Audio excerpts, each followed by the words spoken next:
I suppose my time up in Wintec was around about the cultural safety period. Yeah. I actually got called in because of late 80s, 90s, are we now? Yeah, around the cultural safety. I was working as a case manager there. And I think I was spending more time where I shouldn't, helping others and that. But what people didn't really understand, when you talk about Kawa Whakaruruhau, Whakaruruhau is about the rights of the treaty for Māori. We have a right under the treaty. And of course they wouldn't give us the thing, they gave us the principles of the treaty. Well, the thing, so you had protection, partnership and participation. And that was Kawa Whakaruruhau.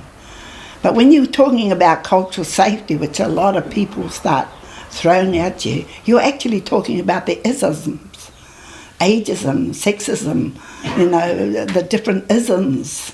You're not talking about cultural, you're talking about sensitivity, awareness and all that, which is totally different from Kawa Whakaruruhau. And you see, when the Pākehās used to talk to me about cultural safety, I say, that's your business. That's your area. When you talk about Kawa Whakaruruhau, that's mine, because it's about the treaty. Well, so is cultural safety, but it isn't. It's about the isms. And it's their problem. It isn't our problem. Ours was getting our rights under the treaty of protection, partnership and participation.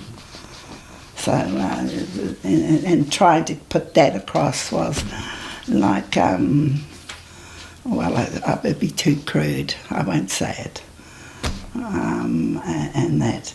But the anger that evolved from that against Māori, it wasn't ours.